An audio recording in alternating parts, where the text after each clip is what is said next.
வாழ வைத்துக் கொண்டிருக்கிறான் என்றால் நம்மளுடைய எண்ணங்களுக்கு தகுந்தவாறு அல்லாஹ் வாழ்க்கையை அமைத்துக் கொண்டிருக்கிறான் என்று கூறிய அருமை பெருமக்கள்.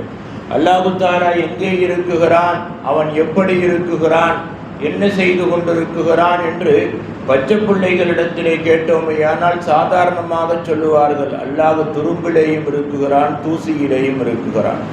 நாமும் அதைத்தான் சொன்னோம். அல்லாஹ் எங்கே இருக்கிறான்னு நம்மளுடைய உஸ்தாதுமார்கள் கேட்டார்களே. ஆனால் சின்ன பிள்ளையிலே நாம் சொல்லுவோம், அல்லாஹ் துரும்பிலும் இருக்குகிறான், தூசியிலேயும் இருக்குகிறான் அப்படின்னு சொல்லுவோம். அதாவது தெளிவானவர்களிடத்திலே அல்லாஹ் எங்கே இருக்குகிறான் என்று கேட்டால் அவர்கள் என்ன சொல்லுவார்கள் தெரியுமா? இஸ்தவா அலல் அரிஸ், அல்லாஹ் தன்னுடைய அரிசிலே தனக்குண்டான சிங்காசனத்திலே சமமாக இருக்குகிறான் அப்படின்னு தெரிஞ்சவங்க சொல்லுவாங்க. குர்ஆன் அதைத்தான் சொல்லுகிறது. அல்லாஹ் எங்க இருக்கான்னு கேட்கிற பொழுது நீங்க சூரை தாகாவை எடுத்து 16வது ஜுஸுல பார்த்தீங்கன்னா இஸ்தவா அலல் அரிஸ், அல்லாஹ் தன்னுடைய அரசின் மீது சமமாக இருப்பதாகத்தான் அல்லாஹ் சொல்லுகிறான். ஆனால் பெருமானார் ஸல்லல்லாஹு அலைஹி வஸல்லம் இடத்திலே கேட்கிறார்கள், அல்லாஹ் எங்கே இருக்கிறான், அல்லாஹ்வை எப்படி அழைப்பது அப்படின்னு கேட்கிற பொழுது பெருமானார் ஸல்லல்லாஹு அலைஹி வஸல்லம் அவர்கள் சொல்லுகிறார்கள், அல்லாஹ் எல்லா இடத்திலும் இருப்பது உண்மைதான், ஆனால் அல்லாஹ் குடிகொண்டிருக்கக்கூடிய இடம் ஒன்று இருக்குகிறது. அது என்ன இடம்னு கேட்கிறாங்க.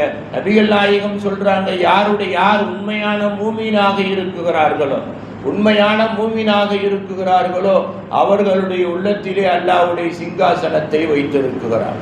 அப்ப யார் கொண்ட ஈமானை கல்விலே கொண்டு போய் நிப்பாட்டி உடல் உறுப்புகளால் அல்லாஹ்வுக்கு நேர்மையாக எல்லா விதத்திலும் நடக்குகிறார்களோ அவர்களுடைய உள்ளத்திலே தான் அல்லாஹ்வுடைய அரசு இருக்குகிறது அப்படின்னு பெருமானார் ஸல்லல்லாஹு அலைஹி வஸல்லம் சொல்றாங்க. சஹாபாக்கள் கேட்கிறாங்க, அல்லாஹ்வை எப்படி அழைப்பது? நின்று அழைப்பதா, உட்கார்ந்து அழைப்பதா, படுத்துக்கொண்டு அழைப்பதா?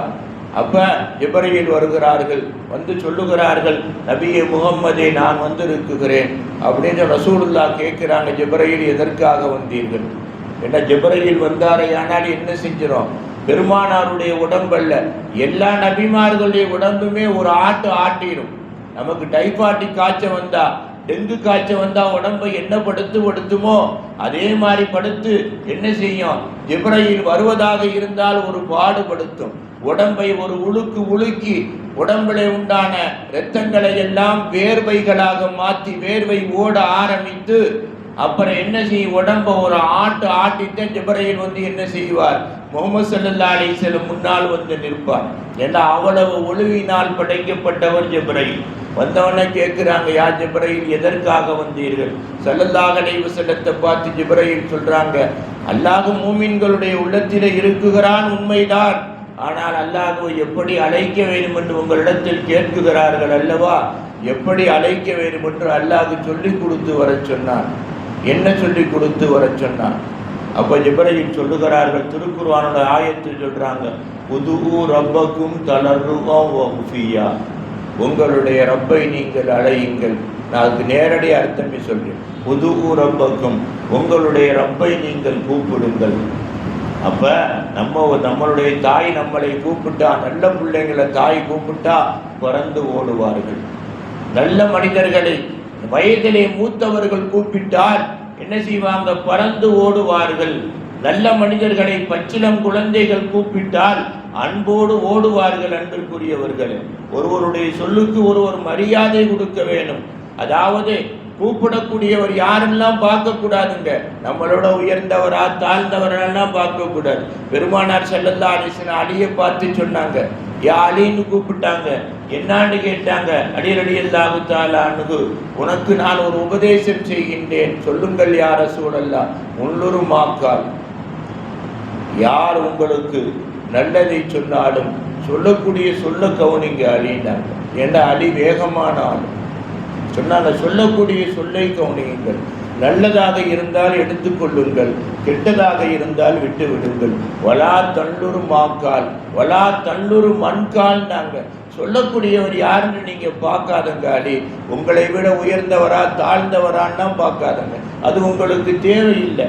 நல்லதை சொன்னால் யார் சொன்னாலும் எடுத்துக்கொள்ளுங்கள், கெட்டதை சொன்னால் என்ன செய்யுங்க? தடுத்து கொள்ளுங்கள் அப்படின்னு சொன்ன மாதிரி ஜிப்ரீல் அல்லாஹ்விடத்திலே ரசூலிடத்திலே சொன்னார்கள், அல்லாஹ்வை எப்படி அழைக்க வேண்டும் தெரியுமா முஹம்மத்? உது ரப்பக்கும், உங்களுடைய ரப்பை நீங்கள் கூப்பிடுங்கள். தலர்ருஅன் வ ஹுஃபியா. தலர்ரு என்றா என்ன அர்த்தம் தெரியுமா? உங்களுடைய உள்ளத்தை பணிய வைத்து விடுங்கள். ரப்பை கூப்பிடுகிற பொழுது உள்ளத்தை பணிய வையுங்கள். எப்படி பணிய வைக்கணும்? முதலாவது விஷயம், உங்களுடைய ரப்பை கூப்பிடுகிற பொழுது உங்களுடைய உள்ளம் வேற சிந்தனைக்கு போகக்கூடாது. எஜமானனுக்கு முன்னால் உட்கார்ந்து இருக்குகிறோம், எஜமானனுக்கு முன்னால் இருக்குகிறோம், எஜமானனுக்கு முன்னால் படுத்து கிடக்குகிறோம். ஏன்னா அப்படிங்கிற அவனைத்தான் கூப்பிடுகிறோம். வேற எந்த சிந்தனையுமே வரக்கூடாது, வேற எந்த சிந்தனையுமே வரக்கூடாது. அப்படி வந்தால் உங்களுடைய ரப்பு பதில் சொல்ல மாட்டான், உங்களுக்கு ஆஜராக மாட்டான். என்ன செய்யுங்க? தலர்ருஅன், பணிவாக அல்லாஹ்வை கூப்பிடுங்கள். அடுத்து ஜிப்ரீல் சொன்னார், வஹுஃபியா, அதிகமாக என்ன சத்தம் போட்டு அல்லாஹ்வை கூப்பிடுவதை கூட அமைதியாக கூப்பிடுங்கள். அதாவதுங்க, சத்தம் போட்டு கூப்பிடுறதுக்கு அமைதியாக கூப்பிடுறதுக்கு ஒரே ஒரு வித்தியாசம் இருக்கு. சத்தம் போட்டு கூப்பிடுவது என்பது நாவிலே இருந்து வெளியாகும். நீங்க எந்த வார்த்தையை பாருங்க, யார்கிட்ட வேணாலும் கோபப்பட்டு பாருங்க, யார்கிட்ட வேணாலும் சத்தம் போட்டு பாருங்க, அந்த வார்த்தை தொண்டையில இருந்து வெளியாகும். அது எந்த வார்த்தையா இருந்தாலும் சரி, பொண்டாட்டிகிட்ட பேசினாலும் சரி, பிள்ளைகிட்ட பேசினாலும் சரி, தாய் தகப்பன்கிட்ட பேசினாலும் சரி, யார்கிட்ட பேசினாலும் சரி, நீங்க வேகப்பட்டு கூப்பிட்டு பாருங்கள், தொண்டையில இருந்து பாரு. அதே நேரத்தில் என்ன, பொறுமையாக ஒருத்தரை அழைத்து பாருங்கள், பொறுமையாக அழைத்து பாருங்கள், அது அடி உள்ளத்திலே இருந்து வெளியாகும். இந்த ஹுஃபியாங்கிற வார்த்தைக்கு திருநபி ஸல்லல்லாஹு அலைஹி வஸல்லம் சொல்லக்கூடிய விவரத்தை சொல்றேன். அப்ப என்ன செய்யுங்க? பணிவாக கூப்பிடுங்கள். அடுத்தபடியாக ஹுஃபியா, என்ன செய்யுங்க? அல்லாஹ்வை கூப்பிடுகிற பொழுது அமைதியாக கூப்பிடுங்கள். ஏனென்றால் இன்னல்லாஹ மஅஸ்ஸாபிரீன், வேகமாக இருக்கக்கூடியவங்க கூட அல்லாஹ் இருக்குகிறானா? பொறுமையாளரோடு அல்லாஹ் இருக்குகிறானா என்றால் பொறுமையாளரோடு தான் அல்லாஹ் இருக்குகிறான். காரணம், அல்லாஹ் பொறுமையானவன். ஏன்? மனிதன் செய்யக்கூடிய தவறுக்கு உடனே தண்டனை கொடுத்துருவான். நம்ம செய்யக்கூடிய தவறுக்கெல்லாம் அல்லாஹ் நம்மள மாதிரி வேகப்பட்டு தண்டனை கொடுக்க ஆரம்பிச்சா யாராவது வாழ முடியுமா? எண்ணி பாருங்க, நன்றாக சிந்தித்து பாருங்க. அல்லாஹ் உடனுக்குடன் தண்டிக்க ஆரம்பித்தால் உலகத்தில் யாருமே வாழ முடியாது. அப்ப அல்லாஹ் என்ன? அல்லாஹ் பொறுமையாளன். ஏன் பொறுமையாளன்? அடியான் செய்த தவறில் இருந்து மீளுவானா என்று பார்ப்பான். அல்லாஹ் பார்த்து விட்டுத்தான், மீளாவிட்டால் தான் என்ன செய்வான்? தன்னுடைய அதாபை இறக்குவான். ஆக நன்மை செஞ்சாலும் சரிங்க, தீமை செஞ்சாலும் சரி, நன்மைக்கும் தீமைக்கும் கூலி கிடைத்தே தீரும். அல்லாஹ் மன்னித்தாலே தவிர கூலி கிடைத்தே தீரும். அதுல சந்தேகமே கிடையாது. இன்னைக்கு இல்லை, நாளைக்கு இல்லை, உலக வாழ்க்கையிலே 99% கிடைத்தே தீரும். 1% என்ன கபூர்ல கிடைக்கும். உலக வாழ்க்கையில கிடைச்சிருச்சுட்டா பிரச்சனை இல்லை, என்ன அனுபவிச்சு போட்டு நிம்மதியா போயிடலாம். கபூர்ல கிடைச்சுட்டா ஒரு நாளைக்கு இந்த உலக வாழ்க்கை, கபூருடைய வாழ்க்கை 1000 நாள், 1000 மாசம், 1000 வருஷம். தெளிவான கருத்து கிடையாது. ஆகையினால் அன்பிற்குரிய அருமை பெருமக்களே, அல்லாஹ் நல்லவர்களுடைய உள்ளத்திலே தான் இருக்குகிறான். அவனை எப்படி கூப்பிடணும்? பணிவாக கூப்பிடணும், அன்பாக கூப்பிடணும், அமைதியாக கூப்பிடணும். இப்படித்தான் நபிமார்கள் அல்ல, வழிமார்கள், இன்றைக்கு இருக்கக்கூடிய வழிமார்களும் கூப்பிட்டார்கள். பணிவும் அமைதியும் எங்க கிடைக்கும்டா?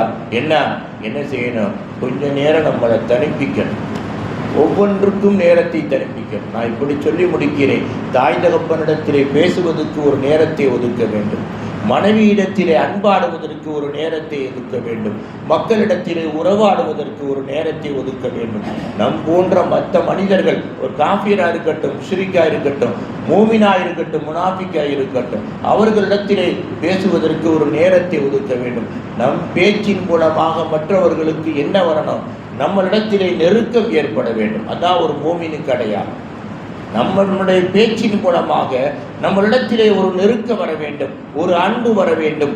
இதுதான் பணிவுக்கும் அமைதியாக கூப்பிடுவதற்கும் அர்த்தம் என்று ஜிப்ரீல், அல்லாஹ்வுடைய ஜிப்ரீல் அருமை நாயகம் ரசூலுல்லாஹி ஸல்லல்லாஹு அலைஹி வஸல்லம் சொல்லி சென்றார்கள். அன்பிற்குரியவர்களே, அந்த வழியைத்தான் ரசூல் சொல்லிக் கொடுத்தார்கள். அந்த வழியிலே வாழ்ந்தவர்கள் எல்லாம் மகான்களாக, மதிப்பு மிக்கவர்களாக, உலகத்தால் பிரியப்பட்டு சுமக்கப்படக்கூடியவர்களாக இருந்துவிட்டு அல்லாஹ்வை அடைந்திருக்கிறார்கள். அதே வழியிலே நாமும் நடந்தால் இந்த நாளல்ல, எந்நாளும் நாம் அல்ல, நம்மளுடைய சந்ததிகளும் கியாமத்து வரைக்கும் சந்தோஷமாக இந்த உலகத்தில் நடப்பார்கள் என்பதிலே சந்தேகமில்லை. அந்த நல்ல பாக்கியத்தை வல்ல ரப்பு உங்களுக்கும் எனக்கும் நம் சந்ததிகளுக்கும் நிரந்தரமாக குறைவில்லாமல் கொடுத்து சந்தோஷப்படுத்துவானாக. வாகிர தஅவானா அனில் ஹம்துலில்லாஹி ரப்பில் ஆலமீன். அல்லாஹும்ம ரப்பனா ஆத்தினா ஃபித் துன்யா ஹஸனா வ ஃபில் ஆகிரத்தி ஹஸனா வ கினா அஸாபன் நார் வ ஸல்லி அலன் நபி சய்யிதினா வ நபீனா மௌலானா முஹம்மத் வ அலா ஆலிஹி வ அஸ்ஹாபிஹி அஜ்மஈன் பிரஹ்மதிக யா அர்ஹமர் ராஹிமீன். வல்ஹம்துலில்லாஹி ரப்பில் ஆலமீன். ஸல்லல்லாஹு அலா முஹம்மத் ஸல்லல்லாஹு அலைஹி வஸல்லம். ஸல்லல்லாஹு அலா முஹம்மத் ஸல்லல்லாஹு அலைஹி வஸல்லம். ஸல்லல்லாஹு அலா முஹம்மத். யா ரப்பி ஸல்லி அலைஹி வஸல்லம்.